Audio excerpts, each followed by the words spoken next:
बिरहा ऐसा होके आप लोगों के समझ में आई जाए। गवैया तमाम चीज गावत है, अधर ककारा छंद बंदी शीशा पलट, उर्दू फारसी हिंदी अंग्रेजी गणित सब कुछ गावत है, लेकिन गीत ऐसा होके गुरुजी आप लोगों के समझ में आई जाए कि गीत कैसन बा। 4 लाइन भूमिका में बड़ी मार्मिक लाइन गुरुजी लिखत हवे। बिरहा आशा ना पूरा विश्वास आप लोगों के जरूर समझ में आई। बिरहा के शीर्षक पड़ी गरीबी एवं अमीरी। 4 लाइन भूमिका में कवि जी बड़ी मार्मिक लाइन लिखत हवे। कैसे?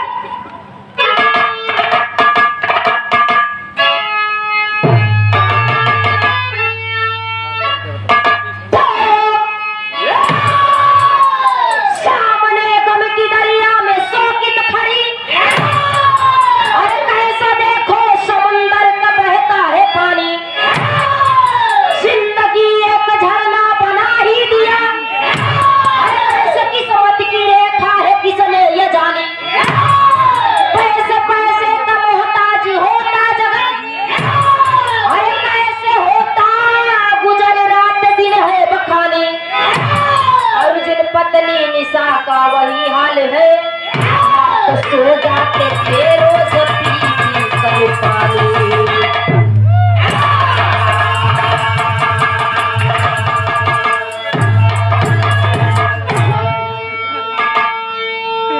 सामने गम की दरिया में शोकित खड़ी, कैसा देखो समुंदर का बहता है पानी।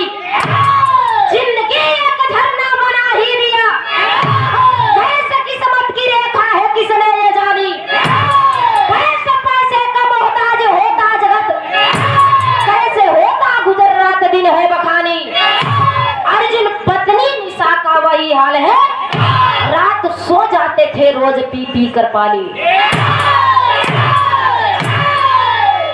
भैया तनी कोरस के तनी सिस्टम ऊपर करा तो हाल हाल बस हमारे छोड़ के बाकी सब तने ऊपर में बस कह दिया। अच्छा तने देखा तने कष्ट करके हाल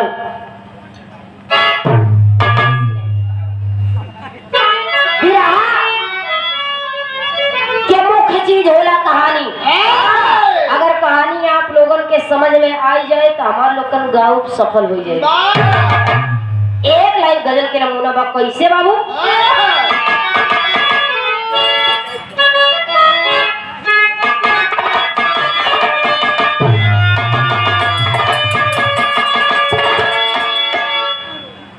यह गीतिया के लाइन बा। अरे पलट कर तो पलट कर पलट कर पलट कर,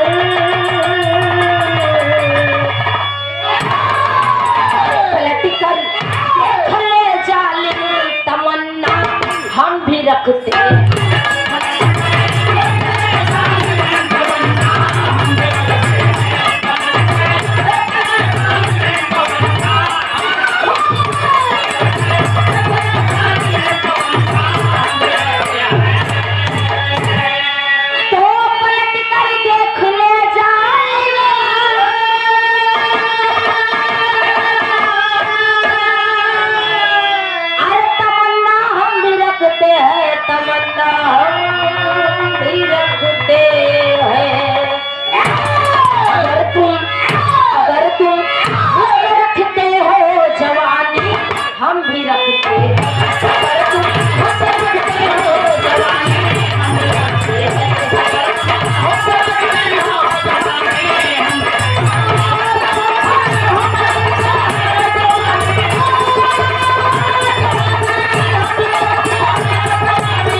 सम्मानित आप राम कुमार कवि जी दूर पाक की पवन धरती से बहुत मार्मिक लाइन लिखत हमें। कैसे?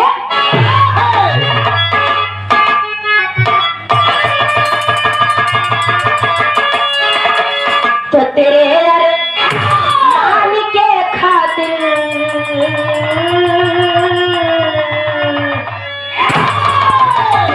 यारे मान के खातिर सुनो परदेस जाऊं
तुम्हें दिल में बिठाऊंगा। कहानी के यही से शुरुआत लगता।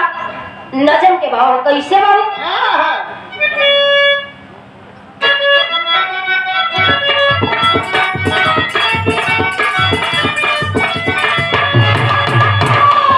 कहा अर्जुन सुनो निशा तुम्हें बताता हूँ तुम्हारे खाने पीने के लिए कुछ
लल्लन गुप्ता किराना स्टोर शादी के शुभ अवसर पर जितने भी सामग्री लगती है बाबूजी की यहाँ मिलती सुंदर 50 रुपए कमाना से बात बहुत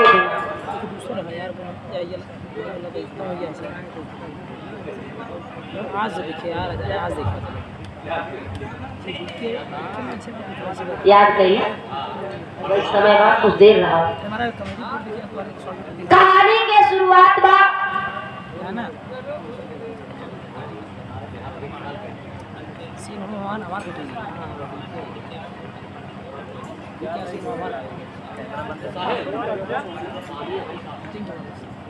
और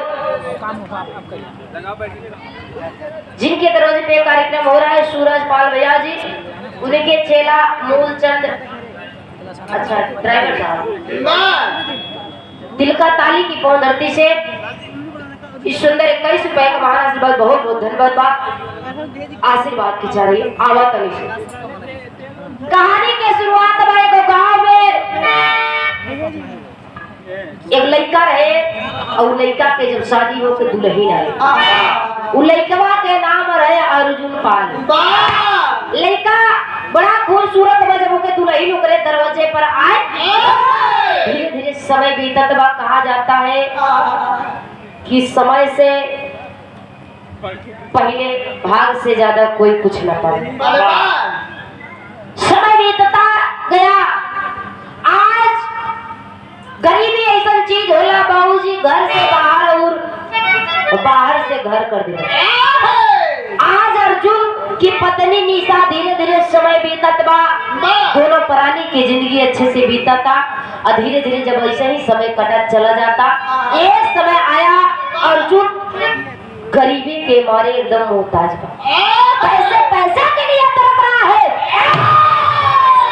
आज उसकी पत्नी कह रही है कि स्वामी एक ऐसा दिन हम सबके सामने आ गया, आज हम लोग एक रोटी के खातिर, एक टुकड़ा रोटी के खातिर तरस रहे स्वामी।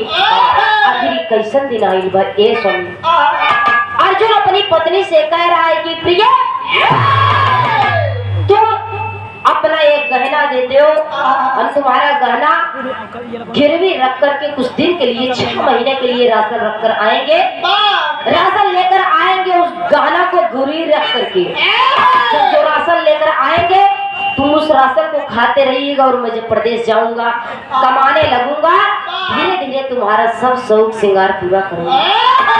इतना कह करके अर्जुन अपनी पत्नी निशा को समझा करके अपने घर से रवाना होता है, प्रदेश जाने के लिए तैयारी करता। फिर हमें एक लाइन तरज है,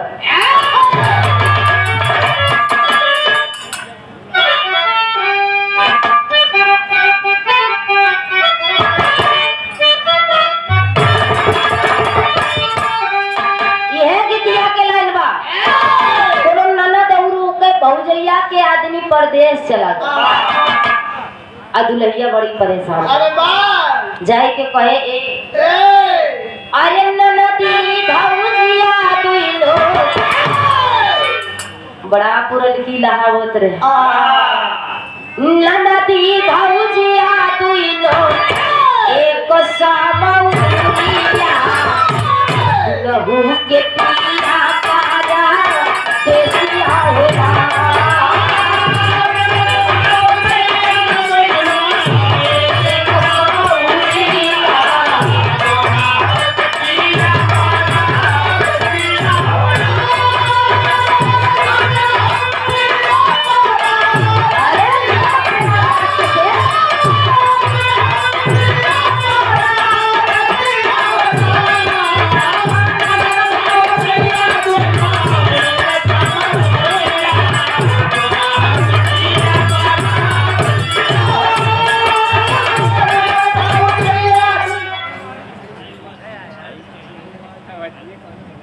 सूरजपाल के छेला मूलचंद भैया जी ड्राइवर साहब जी की तरफ से 1.5 सरमाया पुरस्कार आशीर्वाद की छवा, ऐसे हम लोग का हौसला बढ़ाए रहा साहेब।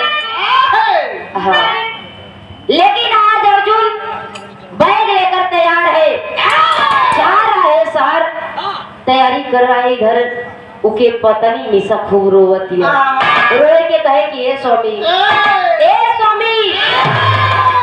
तो चल जात हो, लेकिन हमारे ऊपर कैसा का बीती क्या करब स्वामी। लेकिन अर्जुन अपनी दुल्हन को समझाता है, समझा करके चल जाता है। जब पहुंचना स्टेशन पे था, अरे बोगी में बैठा रहले, वही बोगी में बैठा रहले कुछ नौजवान, बोगी में बैठा रहले कुछ नौजवान, गरिया छुटा के सैया से।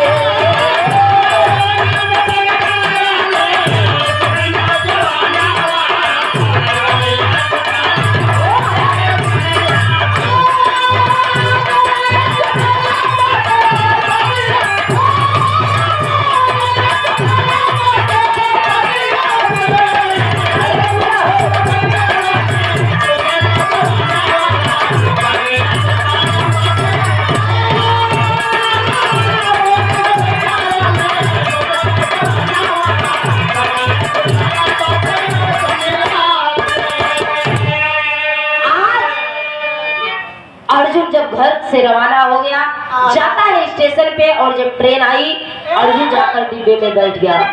उसी डिब्बे में बैठा है जो डिब्बे में हमारे भारत माता की, हम सब की रक्षा करने वाले आर्मी के कुछ नौजवान भाई बैठे थे। और जब बैठे थे तब अर्जुन मन गिराई के बैठे, मनवा गिराई के जब बैठे बा, कुछ भाई लोग बैठे रहे, आपस में चर्चा करते रहे। ताले अर्जुन और एगो बात कर,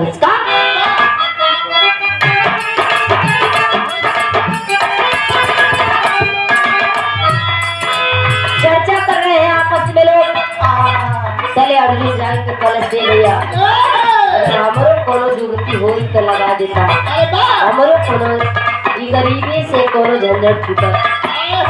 आखिर अर्जुन रोवा था अखिया में आंसू लेके जब रोवा था चले मैं एगो लड़का समझदार रहे एगो भाई समझदार रहे बरस के अर्जुन के तो हाइट कोई ठीक है बा अब पढ़ल लिखल भी ठीक बा ऐसा कुछ करा जाए कि एक जुआर लगा दे अर्जुन आंख में आंसू लिया है वो भाई लोग कहते कैसे मले तरी में भर्ती सुने चला लो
बराड़ी वाले भैया जी सुंदर 50 रुपए का महान आशीर्वाद इनके बड़े जीजा जी की तरफ से सुंदर 50 रुपए का महान आशीर्वाद और कहो तो हर नाम भुलाई गए साहब टेंट के मालिक ई टेंट आपे के लगा है अच्छा नहीं दिया मैं मतलब फिर से आई बोल दिया साहब 100 रुपए का महान आशीर्वाद तो आर आपके हम 200 बोल दे बाबा तो सही। आज अर्जुन भाइयों के सामने रोने लगा और ऐसा नहीं है कि ये तना लोगन बैठा हुआ में सबके करेजा कठोरे बा सबके दिल दिमाग एक जैसा ना होला बाबूजी। आज उसी नौजवान भाइयों में किसी को दर्द आ गया अर्जुन की मजबूरी देखते हुए जाता है अर्जुन के नाप जो करवा देता है पढ़ाई लिखाई भी ठीक ठाक बा अर्जुन को मिलिट्री में भर्ती करवाता है अर्जुन ट्रेनिंग में लग गया ट्रेनिंग देता इधर धीरे धीरे 6 महीने के दिन जब 6 महीना के दिन बीत गए इधर दुल्हनी के पास राशन खत्म बा दुल्हनी के पास जब राशन खत्म हो तो बिरहा में 1 लाइन तरस लगता और हम चाहे कि जो पैसा दे के गए साहब तने मंच तक आइए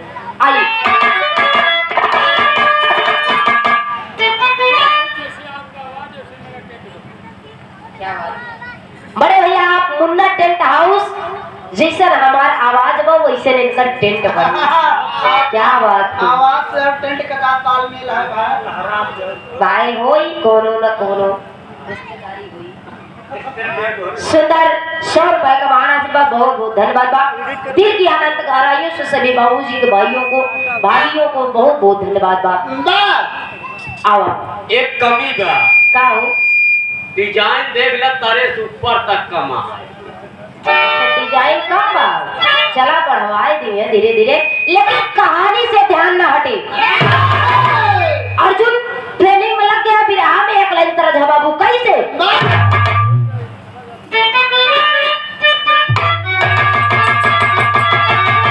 बड़ी पुरान गीत बा कोई दुल्ही कोई लड़का से कहे कि ए अरे कितनो तू गंगा नहैबा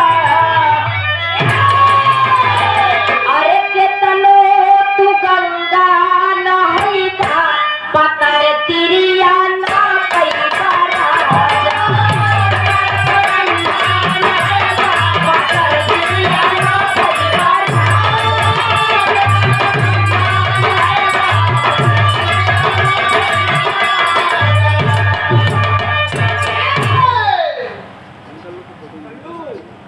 और अच्छा गार्जियन जी की तरफ से छाया हुआ नाम कल्लू यादव जी, तिलका ताली की पौंधरती से सुन रहे 21 रुपए का महान आशीर्वाद, बहुत प्यार दुलारा आप दे जब चाहिए इसे हम चाह पी जाले हम दू गैया ही देता ही रहा। हाँ बहुत बहुत धन्यवाद बा। लेकिन एक कौनो दुल्हन कहे कि गेहुआ के बाल लई सुगना, गेहुआ के बाल लई सुगना बलमा मोर पूरी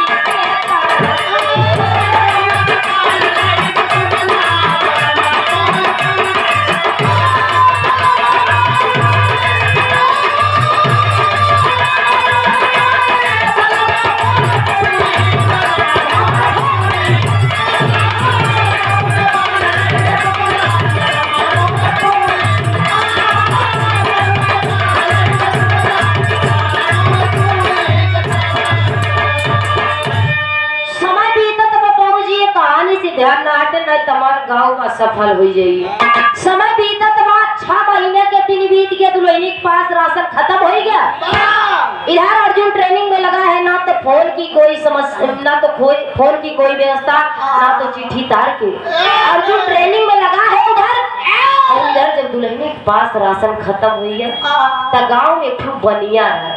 देखा भाई अगर जे बनिया होया चाहे पूरा मत माने, बनिया के दुकानी पे दुल्हन गई, कहा ये भैया तो से एगो बात बताई।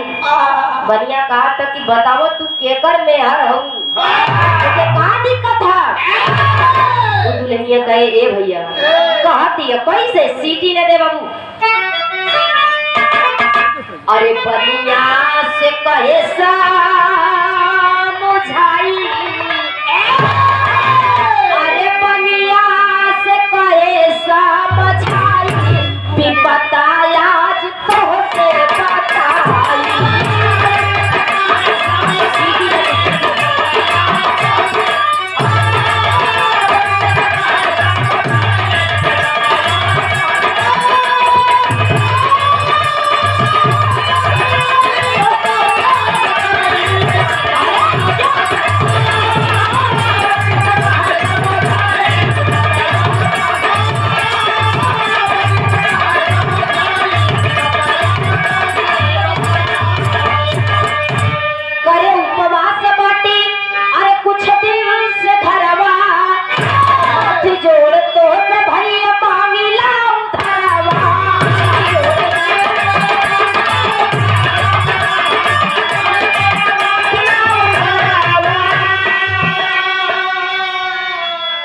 कहे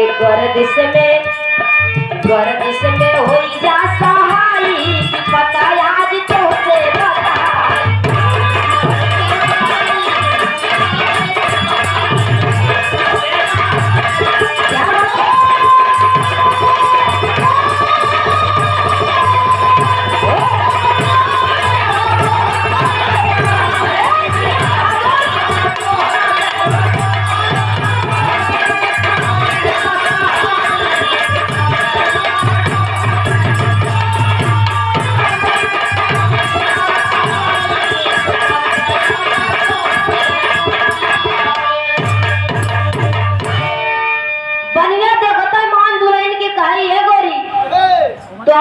हम का सहायता करी, हम तो देख के हमार माथा खुदे चकराई। निशा कहने लगी कि भैया आप मेरा सहायता कर दीजिए, कुछ दिन के लिए मुझे राशन दे दीजिए, और जब हमारे स्वामी हमारे पति देव जी आएंगे हम आपका कर्जा एक पाई पाई चुका दे भैया। अजय तनी बात करता बनिया कहने लगा कि तो भरल जवानी में तोहार पिया काहे परदेश छोड़ के चला गए। गीत लागता बाबू कैसे?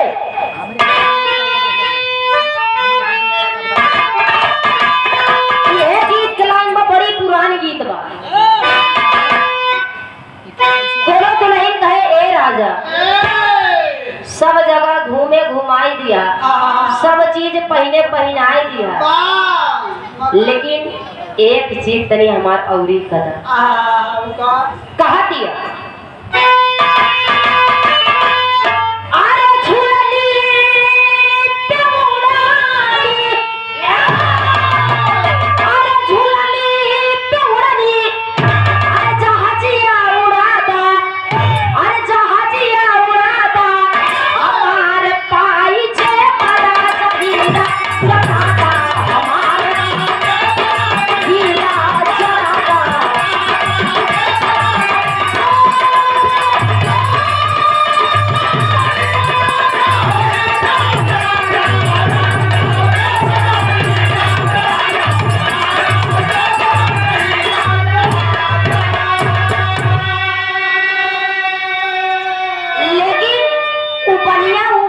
जवानी में दुल्हन के देख के कहा ये गोरी अरे भोली का वक्त होके अरे भोली का वक्त होके परदेसवा में जाई और परदेसवा में जाके हमारा पैसा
छोड़ के चला गवा।